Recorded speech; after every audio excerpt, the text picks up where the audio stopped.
Oke, baiklah. A'udzu billahi samii'il 'aliim minasyaitonir rajiim. Bismillahirrahmanirrahim.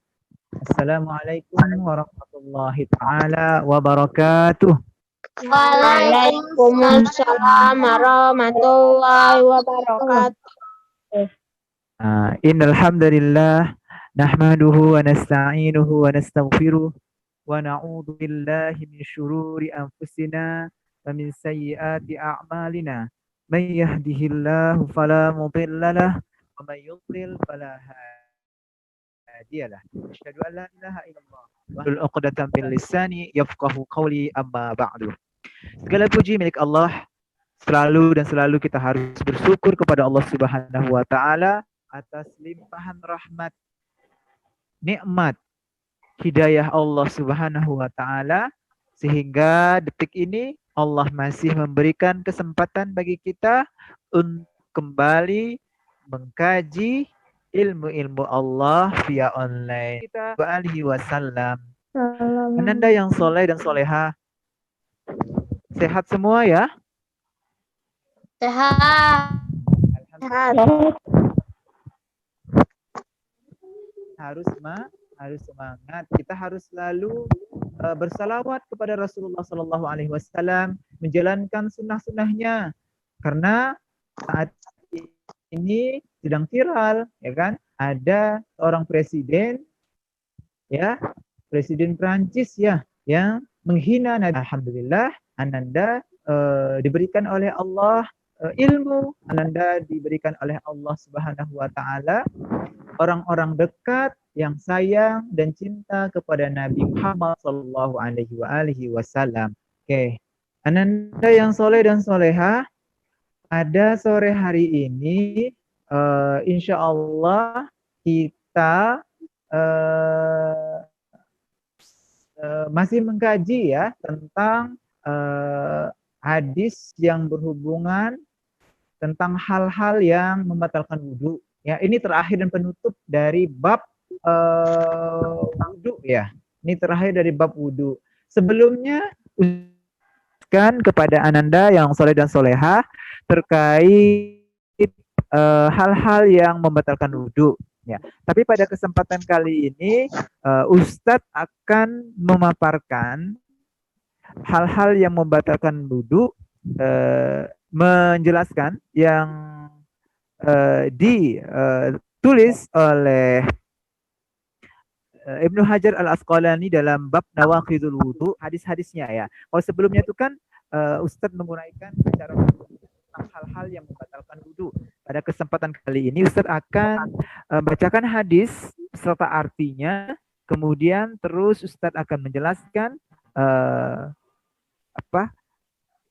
hal-hal yang membatalkan wudhu di hadis-hadis yang akan Ustadz bacakan nanti. Baiklah, Ananda yang soleh dan soleh yang Ustadz cintai karena Allah, langsung ya kita mulai. Sebelum Ustadz mulai, kita berdoa. Kita berdoa dulu. Semoga dengan doa nantinya akan memudahkan kita dalam mengkaji hadis-hadis Rasulullah SAW. Kira-kira siapa yang berdoa, yang akan memimpin doa pada sore hari ini?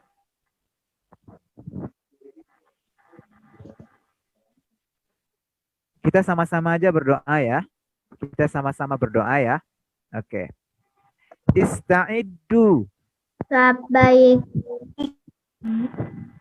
Ibda'ud doa. Dimulai berdoanya.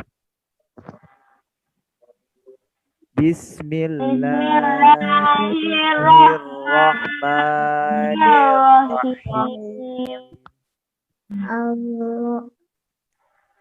Allahumma la sahla illa ma ja'altahu sahla taj'alul hazna ila syi'ta sahla Rabbi zidni ilma warzuqni fahma Birahmatika ya arhamar rahimin. Walhamdulillahi rabbil alamin. Alhamdulillahi rabbil alamin. Oke, kita sudah berdoa bersama-sama. Semoga ya dengan doa tadi akan melancarkan dan memudahkan kita untuk memahami hadis-hadis Rasulullah Shallallahu Alaihi Wasallam. Amin. Oke. Bab nawaqidul wudu. Bab nawaqidul wudu. Oke. Ini maaf sebelumnya, ini 14 orang yang hadir ya. Oke, coba Zaid. Apa kabar Zaid? Alhamdulillah baik. Barakallah. Kemudian Muhammad Hanif. Apa kabar Muhammad Hanif?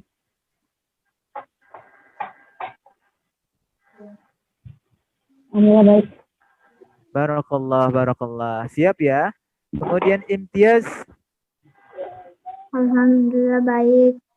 Barakallah. Selanjutnya Muhammad. Apa kabar Muhammad? Alhamdulillah baik. Barakallah. Nashwa. Apa kabar Nashwa?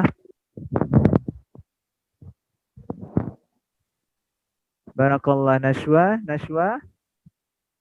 Amirah Humairah. Baik. Barakallahu fiki. Masya Allah. Dian Nurdiana.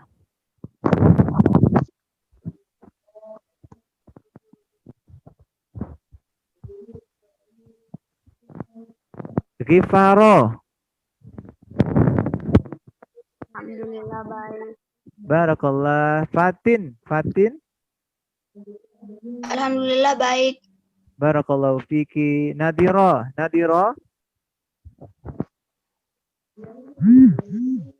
Ya Ustaz. Barakallah. Apa kabarnya? Sehat?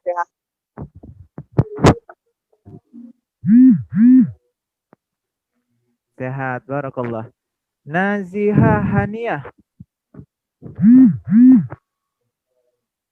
Ustaz.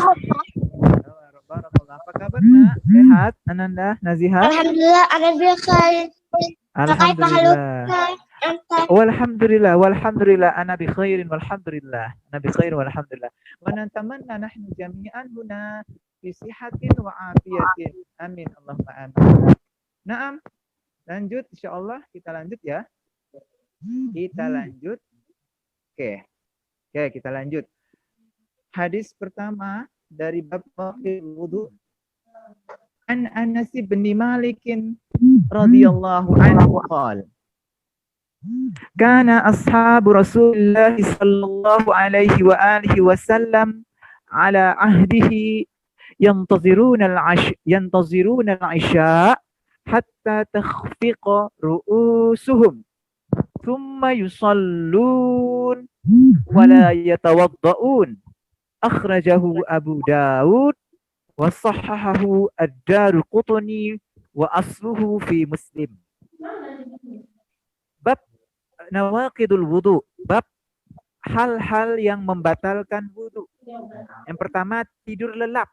Ini hadis Rasul sallallahu alaihi wasallam yang artinya dari Anas bin Malik radhiyallahu anhu, dia berkata, ya, qala kana ashabu Rasulillah sallallahu alaihi wasallam.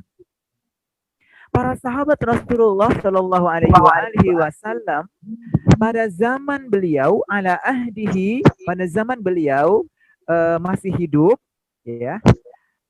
Yantaziruna al-isya hatta takhfiqa ru'usuhum. Biasanya mereka, para sahabat itu menunggu sholat isya, ya, sampai kepala mereka itu miring, seperti mau jatuh karena ngantuk. Jadi para sahabat Nabi Shallallahu Alaihi Wasallam dulu, ya, di zamannya Nabi Muhammad Shallallahu Alaihi Wasallam, sholat maghrib nih mereka sholat maghrib, terus kemudian kebanyakan dari para sahabat itu mereka tidak pulang, mereka i'tikaf di masjid, ya, menunggu waktu isya. Ya, mereka tidak pulang ke rumah, ya, sholat maghrib nih. Mereka nunggunya di masjid sampai datangnya waktu isya. Nah, sebagian dari para sahabat itu, ya, di masa menunggu sholat isya itu mereka di masjid kan. Nah, mereka di masjid itu ngantuk. Kadang-kadang sebagian dari mereka itu ada yang ngantuk sehingga kepala para sahabat ini nih miring seperti mau jatuh karena ngantuk. Ya kayak gini ya, misalnya nih kayak kita ngantuk duduk nih ya, ini duduk. Gitu kan. Nah, hatta takhfiqa ru'usuhum. Hatta takhfiqa ru'usuhum sampai kepala mereka itu menunduk ke bawah atau miring ke bawah ya, seperti orang ngantuk gitu ya. Kayak gini. Nah, ya. Summa yusalluna. Kemudian mereka sholat tanpa wudhu lagi. Ya, mereka sholat tanpa wudhu lagi. Hadis ini bagaimana sih hadis ini nih maksudnya? Maksudnya adalah ketika nih Ananda atau ayah Ananda atau abang Ananda nih sholat ke masjid nih, sholat maghrib ya. Ya, sebelum sebelum ke masjid Ananda wudhu nih ya untuk sholat maghrib. Udah selesai sholat maghrib, Ananda tidak mau pulang, nggak mau pulang, maunya di masjid aja lah sampai sholat isya. Nanti isya habis sholat isya baru mau pulang. Ya, jadi maunya di masjid aja lah, itu kan sambil baca Quran mungkin atau sambil zikir kayak gitu ya, nunggu waktu isya.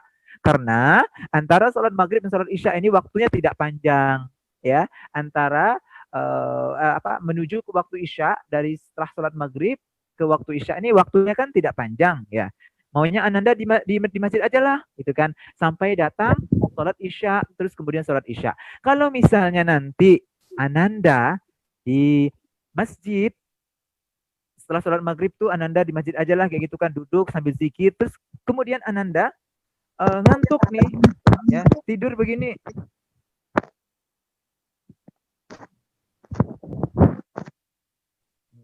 Apakah ini membatalkan wudhu? Ananda Zaid, apakah membatalkan wudhu? Iya. Batal nggak kira-kira wudhu Ananda Zaid? Batal nggak kira-kira wudhunya? Iya. Ada yang bisa jawab? Hanif, batal nggak wudhunya? Iya. Tidak. Batal. Batal. Siapa yang bilang tidak? Imtiaz. Imtiaz, batal nggak wudhunya? Enggak. Enggak atau batal? Batal. Wudhunya tidak batal. Karena duduknya dalam posisi tegak begini. Nah, dalam posisi duduk seperti maka tidak membatalkan wudhu. Ya. Tapi kalau misalnya nih menunggu waktu sholat ya, setelah sholat maghrib baring-baring di masjid, baring-baring. Maaf, baring-baringnya seperti ini ya, Ustaz.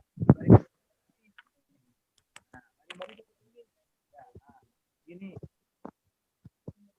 Kalau baring-baring seperti itu akan membatalkan wudhu. Kalau misalnya dia tidur, maaf, kalau tidur akan membatalkan wudhu. Tapi kalau baring-baring saja tidak tidur, maka tidak membatalkan wudhu. Tapi kalau dia baring, ya dia sudah punya wudhu nih. Kemudian dia baring, ya ketiduran, maka itu membatalkan wudhu. Tapi kalau misalnya nih Ustaz tidurnya duduk seperti ini, ngantuk ini, tidak membatalkan wudhu. Maka tidak membatalkan wudhu. Jadi Ananda boleh langsung sholat selama Ananda belum buang hadas misalnya, belum BAK, BAB dan lain sebagainya belum, ya bisa dipahami? Bisa dipahami ya? Nah, jadi kalau misalnya tidur dalam posisi seperti ini, ya tidak membatalkan wudhu. Ya. Tapi kalau misalnya tidurnya seperti ini di atas meja, nah menyentuh atau menyandar ke dinding, maka itu membatalkan wudu ya, membatalkan wudu. Bisa dipahami? Bisa. Oke, sip. Hadis pertama Anda sudah paham ya. Berikutnya kita hadis kedua ya. Keluarnya sesuatu dari dua jalan itu juga akan membatalkan wudu. Keluar sesuatu dari dua jalan, dari kubul dan dari dubur. Kubul itu mungkin buang air kecil ya, kemudian dubur buang air besar atau kentut. Nah, itu kan membatalkan wudu. Pertama, wa an Aisyah radhiyallahu anha, dari istri Nabi Shallallahu alaihi wasallam. Siapa beliau? Dia adalah Aisyah radhiyallahu anha. Okay. Qalat, beliau berkata, Ja'at Fatimatu bintu Abi Hubaishin ila Nabi Shallallahu alaihi wasallam. Datang seorang perempuan bernama Fatimah binti Abi Hubaish kepada Nabi Shallallahu alaihi wasallam. Faqalat, maka Aisyah radhiyallahu anha, siapa Aisyah? Aisyah adalah istri Nabi Muhammad sallallahu alaihi wasallam. Beliau bertanya kepada Nabi, "Ya Rasulullah, wahai Rasulullah, wahai Rasulullah, inni imra'atun." Maaf. Faqalat di sini siapa? Maaf. Ustaz ulangi ya. Ustaz ulangi lagi. Maaf. Dari Aisyah radhiyallahu anha, istri Nabi Muhammad sallallahu alaihi wasallam, beliau berkata, kata Aisyah, ada seorang perempuan yang bernama Fatimah binti Abi Hubaish, ya, Fatimah binti Abi Hubaish datang kepada Nabi Muhammad sallallahu alaihi wasallam. Fatimah binti Abi Hubaish ini bertanya kepada Rasulullah sallallahu alaihi wasallam, ya. Beliau berkata, apa yang diucapkan oleh Fatimah binti Abi Hubaish? Beliau berkata, "Inni imra'atun." Ya Rasulullah, aku seorang perempuan, inni imra'atun ustahadu fala athuru. Aku wanita yang terkena darah istihadah. Ya, terkena darah istihadah. Darah istihadah itu darah penyakit ya. Nanti Ananda yang soleh dan soleha bisa menanyakan langsung nanti ya sama orang tuanya, sama bisa bertanya ya dengan bahasa Ananda. Kemudian mohon kepada bunda, ayah dan bunda untuk nanti bisa menjelaskan juga kepada anaknya terkait darah ini yang karena kalau saya jelaskan di sini kan ada ikhwan dan ada akhwat. Jadi nanti mungkin bisa Ananda yang soleh dan soleh bisa bertanya kepada ayah dan bunda. Darah istihadah itu secara umumnya saya jelaskan adalah darah penyakit ya, yang dialami oleh wanita ya, oleh perempuan. Kata beliau, sehingga aku tidak pernah bersih ya, sehingga aku tidak pernah bersih. Fala athur gitu kan. Keluar terus darahnya. Ya, darah penyakit itu. Maaf, ini bukan darah haid tapi darah penyakit. Kata beliau, sehingga aku tidak pernah bersih ya Rasulullah.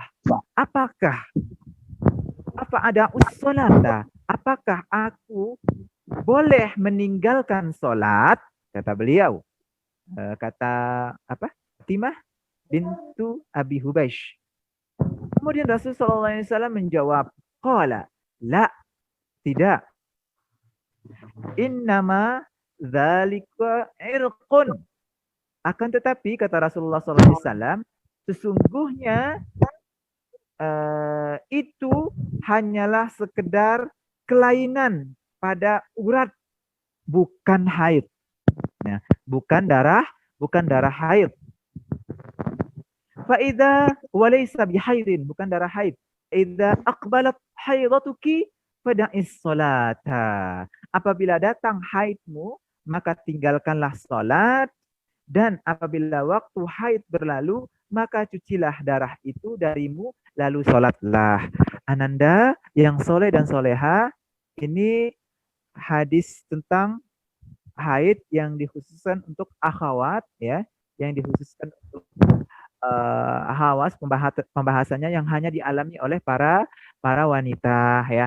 Ya, para wanita itu ada mengalami masa haid dan di situ ada juga darah istihadhah. Kalau misalnya nanti yang keluar ada darah istihadhah, maka dia wajib sholat ya, dicuci dulu terus kemudian sholat. Tapi kalau yang keluar ada darah haid, ya darah rutin ya yang keluar yang keluar bagi wanita, maka dia tidak perlu sholat dan juga tidak perlu mengqadha sholatnya ya. Itu rukhsah, keringanan dari Allah Subhanahu wa taala untuk para wanita yang mengalami masa haid. Tapi jika yang keluar ada darah istihadhah, darah penyakit, maka dia wajib sholat ya dan tidak boleh dia tinggalkan. Ya, untuk hadis ini Ustaz langsung ini ya. Ustaz langsung beranjak. Sudah cukup hadis tadi. Oke. Hadis berikutnya adalah hadis ketiga. Wa an Aisyah. Ini dari Aisyah radhiyallahu anha, hadis tentang menyentuh wanita dengan syahwat.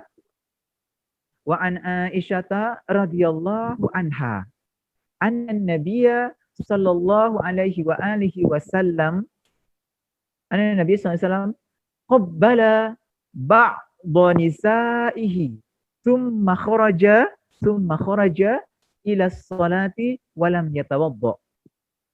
Ya, dari Aisyah radhiyallahu anha bahwasanya Nabi Muhammad sallallahu alaihi wasallam itu mencium sebagian dari istri beliau. Ya. Lalu beliau keluar untuk sholat dan tidak wudhu lagi. Nah, ini bagaimana hukumnya seorang suami ya mencium istri ya. Nah, ketika dia mempunyai wudhu, apakah membatalkan wudhu? Yang kedua, fikih yang kedua yang akan kita bahas di sini adalah apa hukumnya seorang laki-laki bersentuhan dengan wanita yang bukan mahramnya. Ya. Apa hukumnya seorang laki-laki bersentuhan dengan wanita yang bukan mahramnya? Ya. Siapa mahram kita? Salah satu mahram kita adalah ibu kita, adalah mahram kita, ya. Kakak perempuan kita, adik perempuan kita itu adalah mahram kita. Jadi nggak apa-apa kita bersentuhan sama mereka, ya. Bibi kita, ya. Jadi nggak apa-apa kita bersentuhan sama beliau-beliau. Ya. Tidak apa-apa. Tidak membatalkan wudhu. Permasalahannya adalah bagaimana hukumnya? Kalau nih kita nih bersentuhan dengan wanita yang bukan atau tidak ada hubungan darah dengan kita, bukan mahram kita. Hukumnya adalah tidak boleh. Kalau dia punya wudhu terus kemudian dia bersentuhan, maka menurut mazhab Syafi'i maka batal wudhunya. Ya, batal wudhunya. Ya.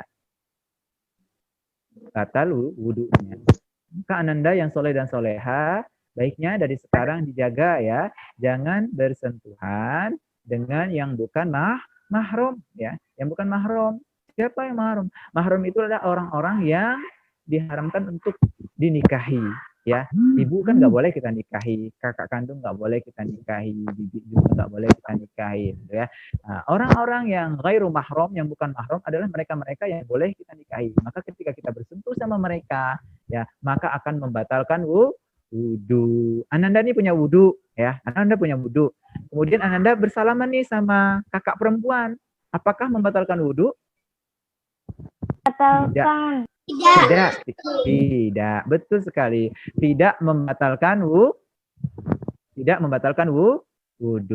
Tapi kalau Ananda bertemu nih, misalnya di pasar gitu kan, ya, Ananda mau ke pasar nih, kemudian Ananda ada disalamin sama orang yang bukan mahram, perempuan gitu kan, bersentuhan, maka Ananda batal wudhunya dan tidak boleh Ya, tidak boleh bersentuhan dengan orang yang bukan mahram. Ananda bisa dipahami? Bisa. Insyaallah, Ustaz. Oke, bisa dipahami ya. Oke. Insyaallah fahimna. Alhamdulillah, Masya Allah, Tabarakallah. Fahimtum jami'an? Fahim? Fahimna. Fahimtum? Insyaallah Fahimna. fahimna. Barakallah, barakallah. Naam, selanjutnya, oke, tadi menyentuh wanita dengan syahwat ya, bersentuhan ya, tanpa penghalang kata Imam Syafi'i. Tanpa penghalang itu akan membatalkan wudu. Berikutnya adalah keluar kentut. Hadisnya adalah wa an Abi Hurairah radhiyallahu anhu qala Rasulullah sallallahu alaihi wasallam idza wajada ahadukum fi batnihi syai'an fa ashkala alaihi akhraja minhu syai'un amla fala yakhrujanna minal masjid hatta yasma'a sautan aw yajida rihan akhrajahu Muslim. Dari Abu Hurairah radhiyallahu anhu, dia berkata, Rasulullah Shallallahu alaihi wasallam bersabda, apabila salah seorang di antara kalian merasakan sesuatu dalam perutnya, lalu ia merasa ragu, apakah ada sesuatu yang keluar darinya ataukah tidak, maka janganlah sekali-kali ia keluar dari masjid sampai ia mendengar suara ataupun mencium baunya. Pernah nggak Ananda mengalami ini? Pas ketika mau sholat, ya kan? Atau pas ketika sholat, ada apa di perut Ananda itu merasakan sesuatu dalam perutnya, berbunyi apa gitu, kayak mau kentut atau apa gitu kan, kayak mau keluar angin atau apa gitu. Pernah nggak? Pernah ya. Terus Ananda Nazihah, Ananda Nazim ya? Ananda Nazim, Nazihah apa Nazim tadi? Nazihah. Ananda Nazihah. Ya. Terus Ananda Nazihah gimana tuh? Ketika merasakan ada sesuatu di perutnya itu, Ananda Nazihah itu batalkan nggak wudu, sholatnya, atau Ananda wudu lagi karena merasa oh ini kayaknya batal kayak gitu. Terus Ananda pergi ke tempat itu, atau bagaimana?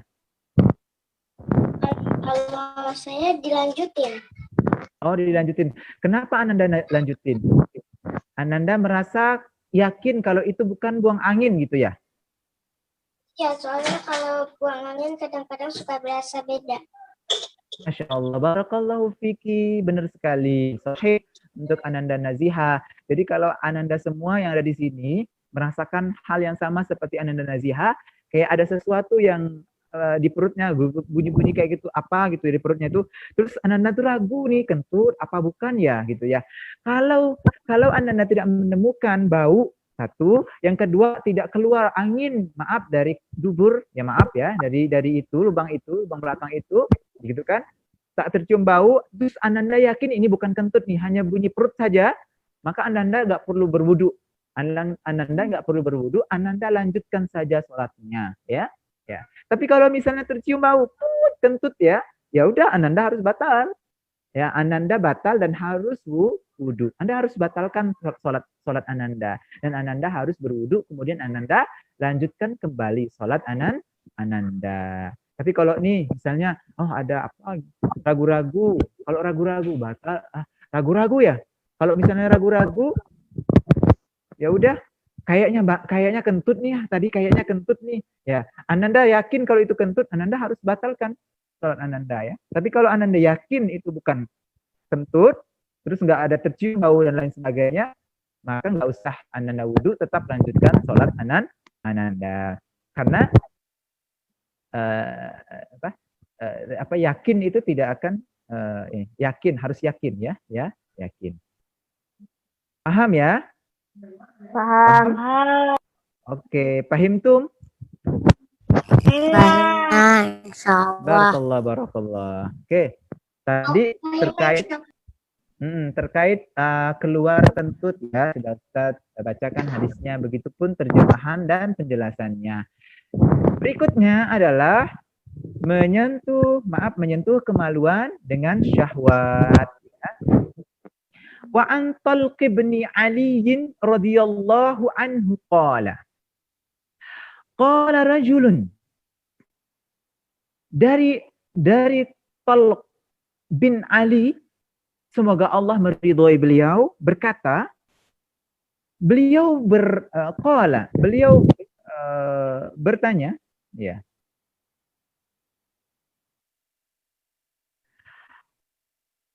Maaf. Dari Talq bin Ali radhiyallahu anhu, semoga Allah meridhoi beliau, beliau berkata, qala rajulun, ada seorang laki-laki berkata, masastu zakari. Ada seorang laki-laki berkata, masastu zakari, aku menyentuh kemaluanku, ya. Au qala rajulu, atau ada seorang laki-laki yang mengatakan yamassu zakarau. Ada seorang laki-laki yang menyentuh ke kemaluannya dalam salat. Alaihi wudu, apakah dia harus berwudu? Faqala Nabi sallallahu alaihi wa alihi wasallam, la, tidak. Innama huwa bid'atun minka. Tidak, karena sesungguhnya itu adalah bagian daripada anggota tubuhnya. Ananda perlu Ustaz jelaskan di sini, ya. Ini kondisinya ketika menyentuh dalam keadaan ada penghalangnya, ya Ananda. Ketika ada penghalangnya, nih maaf sekali ini bahasanya agak kurang ini, tapi untuk ilmu ya Ananda. Jadi ketika mungkin lagi sholat tersentuh kemaluannya Ananda, ada penghalang, mungkin penghalangnya pakaian gitu kan, tersentuh, ada penghalangnya, maka tidak membatalkan wudhu, ya, tidak membatalkan wudhu. Tapi kalau misalnya tidak ada penghalangnya, tersentuh ya dengan bibatnil kaf, dengan telapak tangan depan ini menyentuh kemaluan itu, maka akan membatalkan wudhu. Ananda sudah wudhu nih, terus kemudian tersentuh ya kemaluannya menggunakan telapak tangan ini tersentuh gitu, maka membatalkan wudhu. Tapi kalau ada penghalangnya dari pakaian atau kain atau surban atau sejenisnya, ya, maka tidak membatalkan wudhu. Bisa dipahami, paham tuh? Insyaallah. Barakallah. Ananda Nazim. Paham ya, Ananda Nazim ya? Iya. Barakallah. Itu ya. Itu hadis tentang menyentuh kemaluan. Ya. Berikutnya pun man massa dzakarahu falyatawadda. Barang siapa yang menyentuh kemaluannya, maka hendaklah ia berwudu. Itu kalau ia berwudu kemaluan itu tanpa penghalang, ya, langsung bersentuhan dengan telapak tangannya, maka itu adalah membatalkan wudu. Tapi kalau ada penghalangnya, nggak perlu berwudu dan tidak membatalkan wudu. Ya, barakallahu fikum jami'an. Oke, berikutnya hadis tentang hal-hal yang membatalkan wudu, yakni apa? Berwudu karena muntah dan mimisan. Ya, berwudu karena muntah dan mimisan. Ini hadisnya. Wa an Aisyata radhiyallahu anha anna Rasulullah sallallahu alaihi wasallam qala man asabahu qai'un aw ru'afun aw qalasun aw mazyun falyansarif falyatawadda thumma liyabni alaihi salatihi thumma liyabni ala salatihi wa huwa fi dzalika la yatakallam. Akhrajahu Ibnu Majah wa dha'afahu Ahmad wa ghairuhu. Dari Aisyah radhiyallahu anha bahwasanya Rasulullah SAW bersabda, barang siapa yang muntah asabahu qai'un au ru'afun. Ru'af itu apa? Ru'af mimisan. Au ru'afun mimisan. Au qalasun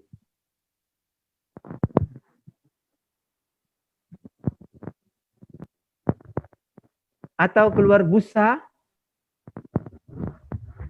au madjun atau mengeluarkan mazi, ya. Apa namanya? Qalasun itu adalah keluar busa dan lendir dari perut, ya. Itu keluar busa atau lendir dari perut. Yang pertama, barang siapa yang keluar dari dirinya itu apa? Muntah. Terus kemudian yang kedua adalah mimisan, yang ketiga adalah keluar busa atau lendir dari perutnya. Kemudian yang keempat adalah mazyun atau keluar mazi. Falyansarif, kata Rasulullah SAW, hendaklah ia keluar. Falyatawaddo, dan wudu. Ya, wudu. Kemudian nanti baru meneruskan sholatnya. Dan ia tetap dalam kondisi seperti itu dan tidak boleh berbicara. Tidak boleh berbicara, nanti dia bisa melanjutkan lagi sholatnya. Ini hadis Rasulullah SAW. Ya, Ananda yang soleh dan soleha, nanti akan Ustaz bahas panjang tentang ini. Kita lanjut ke hadis berikutnya. Ya, berwudu dari daging unta. Wa an Jabir bin Samurah radhiyallahu anhu anna rajulan sa'ala an-nabi sallallahu alaihi wasallam atawadda'u min luhumil ghanam qal in syi'ta qal atawadda' min luhumil ibil, ya. Ya. Itu kalau itu dilanjutin lagi sholatnya atau gimana? Ya, ini hadis Rasulullah SAW yang diriwayatkan oleh Aisyah radhiyallahu anha ketika ada salah satu di antara kita, ya, keluar mimisan, yang kedua muntah atau keluar lendir atau busa atau lendir yang keluar dari perut, yang ketiga mazi, ya. Ini dalam hadis ini, ya. Dalam hadis ini yang diriwayatkan oleh Ibnu Majah, tapi dilemahkan oleh Ahmad bin Hambal, ya. Dilemahkan oleh Imam Ahmad bin Hambal. Hadis ini didoifkan. Tahu doif hadisnya itu lemah, dilemahkan oleh Imam Ahmad bin Hambal. Tapi ini hadis miliknya Ibnu Majah, ya. Lafaznya Ibnu Majah. Beliau mengatakan ketika mengalami itu dalam sholat nih, ya, gitu kan, entah atau apa, maka pergi berwudu, nggak usah berbicara, selesai berwudu, ya, nanti sholat lagi lanjutkan. Kata Ibnu Majah boleh, tapi ini dilemahkan oleh Imam Ahmad bin Hambal. Tapi kalau Ananda mau melakukan ini, misalnya dalam keadaan seperti itu, maka diperbolehkan begitu, ya. Bisa dipahami? Naziha, Ananda Naziha. Ustaz. Nah, siapa yang bertanya tadi? Ustaz. Ananda Naziha. Iya, ya. Oke. Ya Ustaz, aku kan suka mimisan Ustaz. Oh, begitu. Iya, kalau misalnya di saat sholat begitu, mengambil hadis dari Ibnu Majah ini boleh Ananda, ya. Ya, Ananda. Tapi kalau misalnya nih mimisan banyak nggak mimisannya Ananda? Banyak. Kalau lagi keringnya kalau mau sholat subuh. Oh, Masya Allah. Ananda di mana tinggalnya? Di Jakarta. Oh, di Jakarta. Jadi kalau misalnya mimisannya banyak keluar darahnya Ananda, kalau Ananda mimisan, terus banyak keluar darahnya, itu membatalkan wudhu, ya. Tapi kalau darahnya cuma sedikit saja, nggak apa-apa, itu nggak membatalkan wudhu, ya. Dimaafkan. Tapi kalau keluarnya banyak, ya, maka membatalkan wudhu. Ya. Kalau Ananda boleh mengambil hadis dari Ibnu Majah ini, gitu kan, batal Ananda misal lagi sholat nih keluar mimisannya banyak banget gitu ya, banyak banget karena di zaman Nabi SAW dulu sering, dan Ustadz pun dulu juga sering di Indonesia. Ustadz dulu nggak pernah mimisan, tapi pas ketika kuliah di Yaman karena mungkin cuacanya itu panas bercampur dingin, kadang malamnya dingin siangnya panas, hingga pernah Ustadz waktu itu tuh juga mimisan banyak banget tiba-tiba keluar dari hidung Ustadz ya, hidung Ustadz. Tapi kala itu Ustadz mengambil pendapat lain, di mana Ustadz batalkan aja sholat Ustadz wudhu, Ustadz ulang lagi sholat Ustadz. Boleh begitu ya? Boleh di saat sholat Ananda, misalnya sholat Allahu Akbar, mimisan, banyak banget mimisannya. Banyak banget mimisannya. Udah, Ananda boleh batalkan sholat Ananda wudhu, Ananda ulang lagi sholat Ananda. Atau yang kedua, Ananda boleh, Ananda jangan berbicara, Ananda pergi ke tempat wudhu, jangan berbicara sama sekali, pergi ke tempat wudhu, bersihkan, terus kemudian wudhu, Ananda sholat lagi, lanjutkan sholatnya tadi. Bisa dipahami? Pahimnya insya Allah. Barakallah. Insyaallah. Bagus. Oke, ya kayak gitu. Intinya begini, kalau mimisan darahnya banyak keluar, itu membatalkan wudhu ya menurut mazhab Syafi'i. Tapi kalau darahnya dikit saja, itu enggak membatalkan ya, enggak membatalkan. Barakallahu fikum jami'an. Oke, selanjutnya berwudu dari daging unta ya, dari daging unta. Apakah saya wajib wudu sehabis makan daging kambing? Kata Rasulullah SAW tidak, ya, enggak perlu ya, tidak perlu. Kemudian ditanya lagi Rasulullah SAW oleh sahabat ini, atawadhu min luhumil ibil, apakah saya harus berwudu setelah makan daging unta? Ya, daging unta. Apa kata Rasulullah SAW? Beliau menjawab, iya, kamu berwudu. Diriwayatkan oleh Imam Muslim. Jadi kalau makan daging kambing itu tidak membatalkan.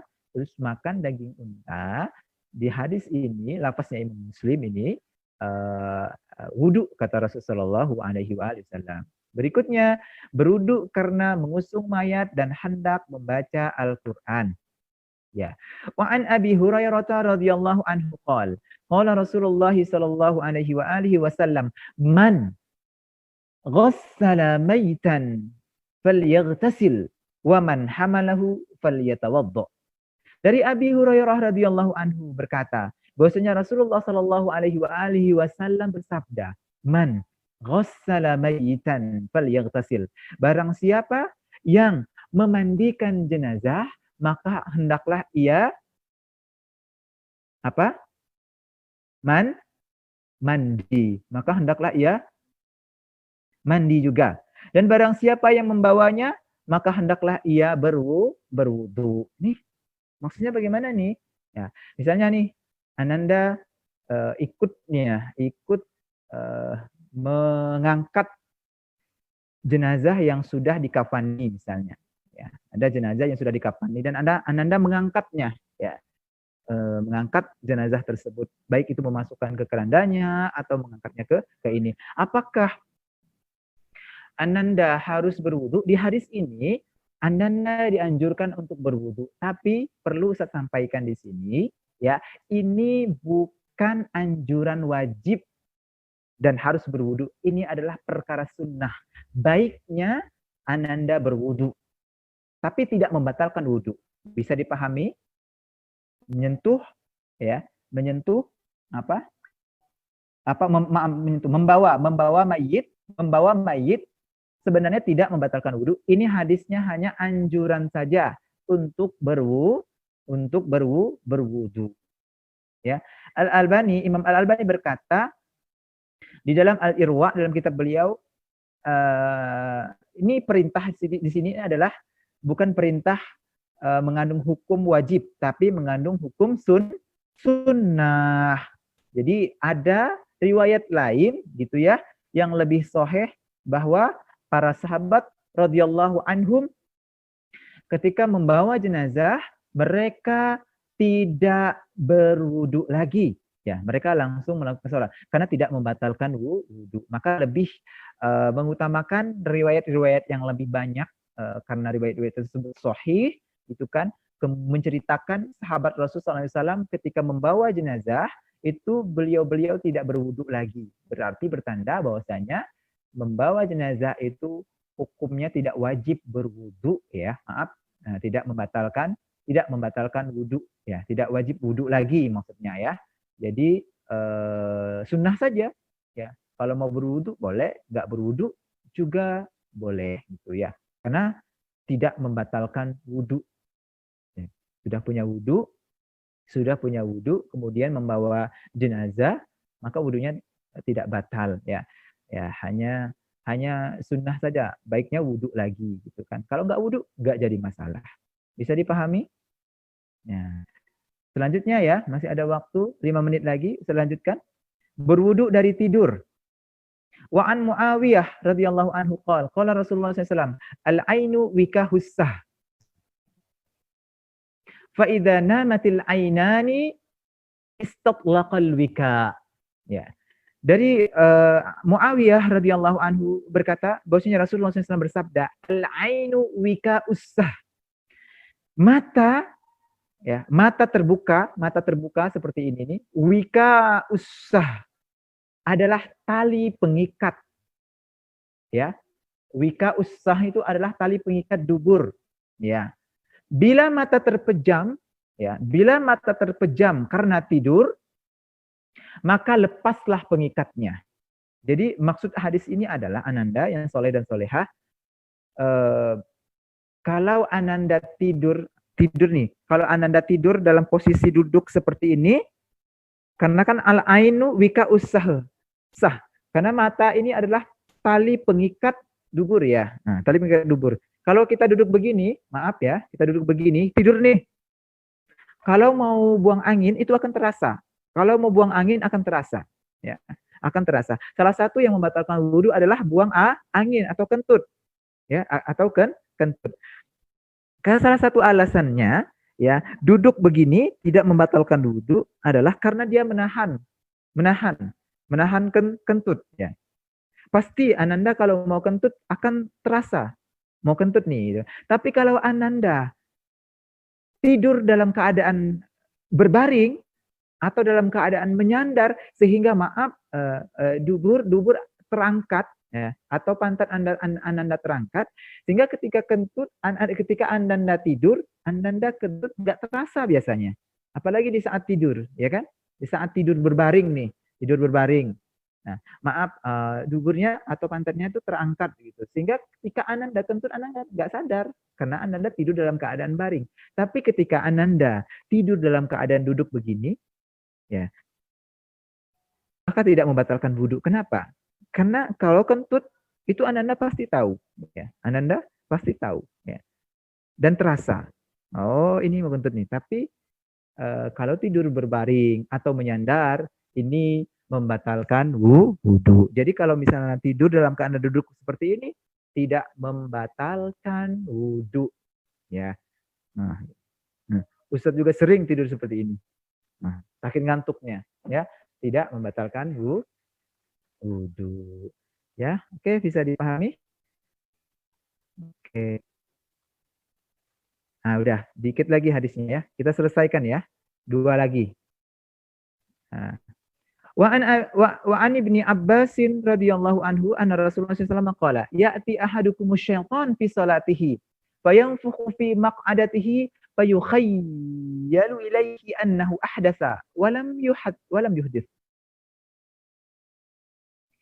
Fa idza wajada dzalika fala yansarifu hatta yasma'a sautan aw yajida rihan.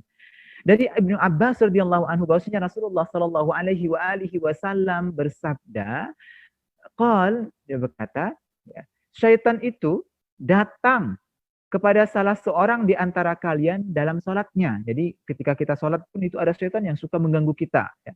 Biar buyar konsentrasi kita, biar kita nggak khusyuk, biar ini, biar itu. Ada syaitan yang mengganggu kita waktu sholat. Ada syaitan yang mengganggu kita waktu wudhu. Ya. Lalu ia meniup di duburnya dan membuatnya merasa seakan-akan ia telah kentut. Ya. Lalu setan itu meniupkan di dubur kita, pus, niupin di dubur kita, pus, gitu kan. Apa? Biar kita itu ragu-ragu, Ya, biar kita itu merasa seakan-akan kita telah kentut. Ya.